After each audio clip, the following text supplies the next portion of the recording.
Good morning, welcome to Asia House. I'm Michael Lawrence.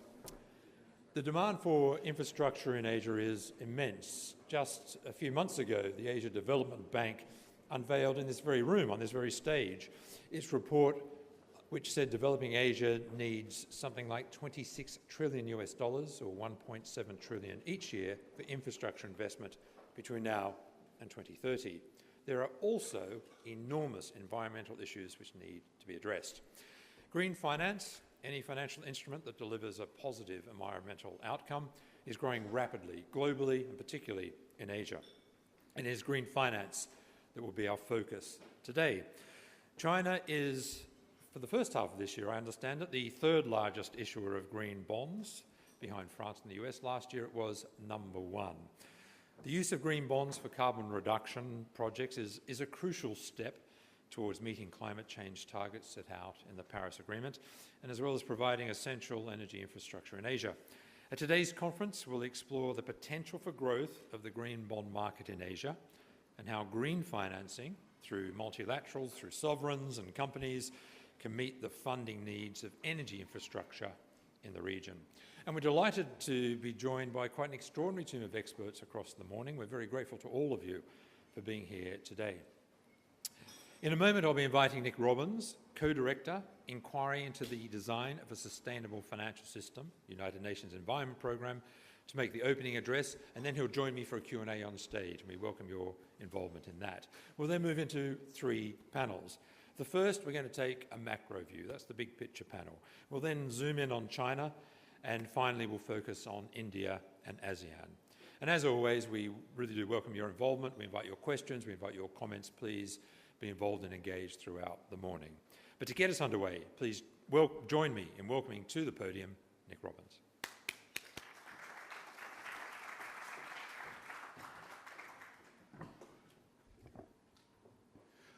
Thank you very much, Michael. It's great to be here. As Michael introduced me, I realize we probably have one of the worst titles in the business: Inquiry into the Design of the Sustainable Financial System from UN Environment. You can all now take a deep breath. I'd like to thank you very much, Michael, for inviting me here to speak. We set up the Inquiry into the Design of the Sustainable Financial System in 2014, really because we saw three converging forces. Firstly, we realized in the wake of the financial crisis that actually the financial system was not aligned with the needs of the real economy, that was unstable under its own terms. Secondly, we saw an innovation coming particularly from China, from Asia, in terms of new ways of dealing with environmental issues. And thirdly, we saw a huge pent-up demand from the financial sector, particularly institutional investors, for assets that were aligned with long-term sustainable development. So over the last 4 years, we've been delighted and honored to work with a number of partners in Asia, notably in China, working with Dr. Ma Jun at the People's Bank of China to set out their green finance task force, which has really sort of laid the groundwork for so much of what China has been doing. And that led to the formation under China's G20 of the Green Finance Task Force, which Ma Jun co-chaired with Michael Sherran, who you'll hear from later, Michael from the Bank of England. We've also been working in India, working with the private sector, with FICCI, one of the trade associations, and also the National Institute of Policy and Finance, to actually start saying, well, how can India mobilize green finance, particularly for the large development needs, access to energy, access to water, urban infrastructure, and so on. And finally, we've just started a process in Singapore. The Monetary Authority of Singapore has been very carefully watching these developments, studying it, analyzing it, and has now moved and wants to develop a strategy for Singapore as a major global and regional hub, and has already taken policy action, providing a fiscal incentive for issuers of green bonds to do their business in Singapore. So that's some of the backdrop of our work, working in the region. It's clear that the momentum around green finance in Asia is impressive. It's accelerating. What I'd like to do now in the next few minutes is just give a sense of where we could be in 5 years, some sort of a few little indicators, and then set out sort of 5 of the steps that we need to get there. So first, we're in 2017. If we imagine we're 5 years ahead, 2022, what could be, let's say, 3 indicators of what this green finance world could look like, particularly from an Asian perspective? We're going to hear a lot about green bonds today, particularly from Sean Kidney and others. But let's say by 2022, global green bond issuance is now well over $1 trillion a year, 10 times last year's issuance. More than half of this green bond issuance is focused on Asia. That's one side. So a big transformation in debt capital markets. Secondly, Asia is a bank-led financial system. So again, by 2022, all major banks are tagging, tracking, and prioritizing green loans in their balance sheets, notably for infrastructure, but also for real estate, for small businesses, and for corporate loans. So we're changing the banking system as well. And the third, while we're doing that, by 2022, fintech applications, mobile banking, artificial intelligence, big data, blockchain, have been harnessed for green finance.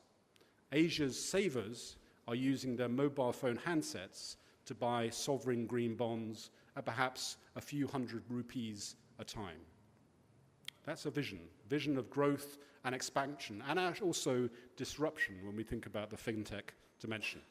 So how do we get there? What do we need to do? Many, many aspects.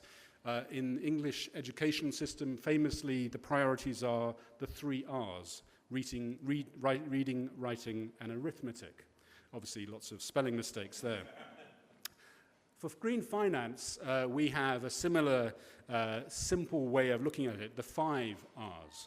And I'll go through these in turn. The first is risk pricing. The second, clear reporting. The third, responsible financial conduct. The fourth, reallocation of capital. And the fifth is roadmaps, national roadmaps for sustainable finance. So let's go through those in turn. First, risk pricing. We know that routine risk management and pricing across the financial system is taking on board environmental factors, air pollution, water stress, climate change, and so on. But this is still a minority sport. If we fail to price the risk of air pollution in the major cities of Asia, fail to take account of the risks of climate disruption, and fail to take account of rising water stress, then flows of green assets, flows of capital to green finance will remain insufficient. One way of doing this is through introducing the environmental factor into stress tests, into scenario modeling. And here Asia has been at the cutting edge. ICBC published the world's first environmental stress test last year, focusing on air pollution. The task for the next 5 years is for the central banks of the region, the financial regulators, and financial institutions to make this environmental stress testing the norm. The key thing is that we anticipate future risks.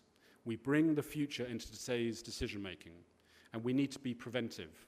One of the concerns we have is increasing natural hazards exacerbated by climate change in the region could have a material impact on sovereign bond ratings, particularly for vulnerable countries. We need to think now about how we mobilize infrastructure assets to invest in the resilience of those countries, to underpin economic growth, but also to avoid any dislocations in capital markets. So that's risk. The second is clear reporting. We can't have markets working, functioning properly if we keep these risk factors hidden. They need to be disclosed to the market. In addition, sustainable financial markets need transparency about the principles, the standards, and the performance of green assets. Here, the green bond market has really been setting the pace. And I'd like to acknowledge the leadership of Sean Kidney at the Climate Bonds Initiative in encouraging a standards-based approach to the development of this very exciting green bond market, one that has been taken up and applied to local conditions in key markets by regulators, by central banks in China, India, and other Asian markets. The challenge now is how we get this clarity of reporting and disclosure around green assets, how we get that universalized across all asset classes, including loans, including equities, and of course, infrastructure in all its forms. This means green tagging, what we call green tagging, identifying the environmental performance of loans, using commonly accepted definitions of green finance, and then potentially prioritizing these with preferential interest rates. This then leads to two potential advantages. When we have that data, firstly, we potentially could start securitizing loans, leading to market creation. And secondly, we could start looking at the credit performance of green loans with the potential for allocating reduced regulatory capital, where we can show that the environmental factor is a material influence on non-performing loans. So there's a potential upside from this green tagging. So that's the second, the reporting dimension. The third R is responsible financial conduct, which of course is a very topical issue on the 10th anniversary of what my Indian friend Ratin Roy calls the North Atlantic financial crisis. The core development here is for sustainability factors to be hardwired into the duties, incentives, and behaviors that drive financial culture. Critical to this, I believe, is going to be the skills that financial professionals have, and ensuring over the next 5 years that the definition of fit and proper incorporates the ability of bankers, investors, analysts to effectively understand and also respond to the environmental needs of their clients. So what does a sustainable fit and proper mean for the 21st century? So we've had three elements so far: so risk pricing, clear reporting, and responsible financial conduct. But these are really just the precursors for the key task of capital reallocation. Michael, you mentioned one of these unbelievably precise numbers of 26 trillion for Asian infrastructure. Capital reallocation is the fourth R. There is no shortage of capital, as we know. Much of it is still allocated, unfortunately, towards assets that degrade the environment and risk being stranded as we make the transition to sustainable development.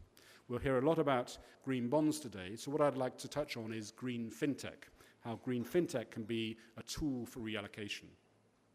Along with sustainability, fintech, we believe, is one of the handful of forces which is disrupting traditional financial practice. We believe that the cluster of applications, as I mentioned earlier, artificial intelligence, big data, blockchain, mobile banking, and so on, that make up modern fintech can help to scale up and accelerating green finance. That's why we've created the Green Digital Finance Alliance with China's Ant Financial Services Group. We see particular opportunity in the potential to engage the billions of financial consumers across Asia and the world. Early in this year, in January this year, over 200 million people were already using the Ant Forest app, which encourages the users to reduce their carbon footprint in their purchasing decisions. These type of applications could be extended to the financial realm. Just imagine if we connect the high savings ratio of Asian citizens with green finance. Already, Kenya has become the first country to exclusively sell government bonds to citizens via their mobile phones, with a minimum purchase price of around just £20. Just imagine if we distributed Asia's next generation of green bonds in the same way. So that's reallocation. And finally, the final R is roadmaps. This reallocation really can't happen without the strategic direction from policymakers, which is why we need sustainable finance roadmaps at the national level. These roadmaps have been crucial to understand how much capital is needed, what policies have to be adjusted, and which market frameworks need to be upgraded.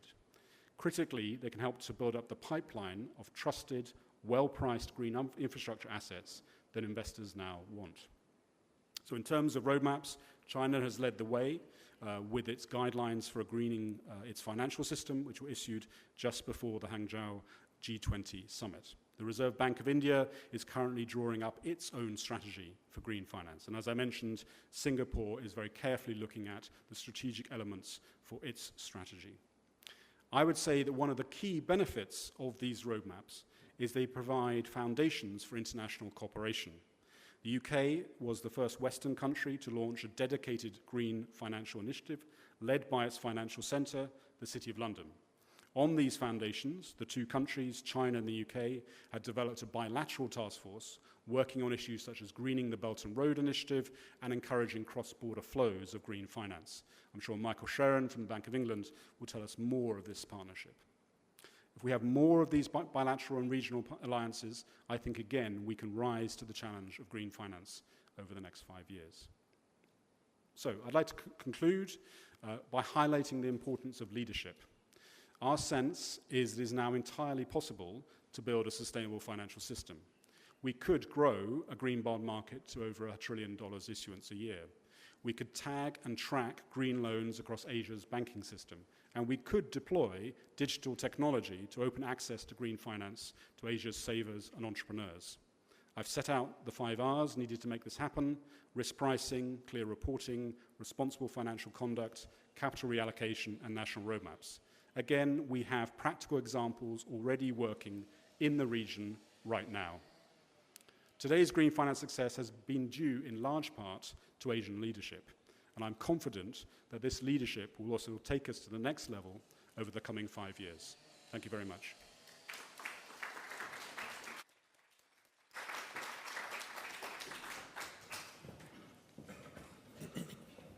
Nick, thank you very much indeed. Lots to cover there. Can I start with the cultural change that's required, especially I would imagine in the West, among policymakers, among possibly some of the financial services industry? You know, applying new policy is one thing, but changing the culture of government, of companies, is incredibly challenging. How do you go about that? Well, I think we have a cultural change that's ongoing. I think we have a major shift in the perception of environmental issues from being a constraint on growth and development. How many of us have had to go through impact assessment procedures, and always these were seen to be stopping doing business. I think now, if we look at the context of how growth and prosperity is going to be achieved in the region, it's very clear that this really can only happen through the development of clean growth strategies that address some of these issues. So I think, certainly my experience, these issues are moving from the sort of corporate reputation and risk departments, where they need to stay, that was my first point, into the business development and department. So that is a cultural aspect about vision. But as I was suggesting, this also needs to be incorporated into the lived culture of financial institutions, in terms of the values, but also in terms of skills, the skills and behaviors. How many of the tens of thousands, not millions, financial professionals in Asia or the world really have the skills to understand and serve their customers and clients on this issue? I would say a relatively small proportion. So there's a huge agenda, a very exciting agenda, for professional associations, and really to develop a new sense of what it is to be a professional, serving your clients in this context of transition. And I think a lot of financial professionals would really be eager to seize that. Is the views of President Trump and the US position now on climate a major setback to accelerating green finance? I mean, it's a disappointment. I think it would be much better for the world if Trump and the US administration had continued. I think we see lots of action continuing at the state and business level.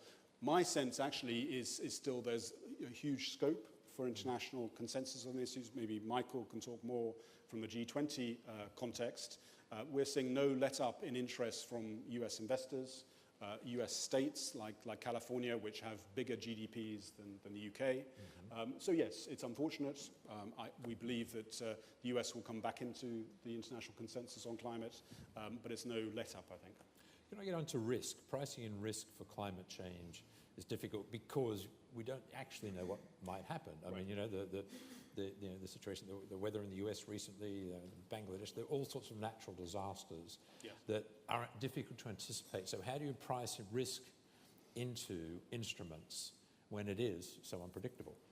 Well, I think this is perhaps one of the, I mean, it's partly an analytical issue, but also it's a cultural issue. Certainly, we know that the value of assets, certainly on equity markets, particularly infrastructure assets, continue over decades. And yet, in capital markets, we often price risk really up to a maximum of about a year. So we've got to be able to think how we extend our horizon for risk and how we deal with fundamental uncertainty. We're never going to have uncertainty. The future is uncertain. These issues are uncertain. But how we actually get better analysis and then be able to take judgments on these issues. And I say there's a developing practice of stress testing, scenario building, and scenario building, as we know, is designed to reveal our weak spots. Where do we have blind spots to some of these issues? If you are a developer of thermal power in China, how much are you really looking at water stress, let alone air pollution issues? Some of these blind spots we've got to reveal and then take action. So it's both an analytical but also a cultural issue in terms of how we extend the horizon. Okay. I'd like to bring in the audience now. I invite you to make comments, ask questions. Please put your hand in the air. We'll bring around a microphone, name and organisation. While you're thinking about that, just one final question from me. FinTech, really fascinated by what you said about the disruptive, how FinTech can play a role in green finance. Is there a scenario whereby consumers can actually drive the move to green finance and be a part of the solution to climate change by investing directly into sovereign bonds or corporate bonds with green credentials? Do you see that as part of the solution? I think so, and I think probably one of the missing pieces at the moment is active consumer demand. I mean, there has been, I think, on the asset management industry in North America and so on, but we're seeing the beginnings of that sort of green finance at a retail level through peer-to-peer lending. So bodies such as Abundance here in the UK, where you can invest from £5 in renewable assets and other assets. Clearly, peer-to-peer lending and alternative finance models have not yet been tested through a crisis, so we've got to sort of think about good regulation and so on. But clearly, I think this is going to be the way in which clients are going to want to see their green finance. You're going to meet your financial advisor for your annual review. You want to be able to see the environmental sustainability performance on your phone. That's going to be how we're going to have to deliver this. Okay. And the technology is there. We just got to think a bit hard. Yeah. Questions, please, from the audience. Richard.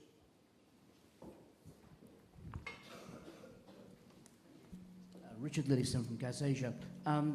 For the bond to exist, there has to be an underlying asset.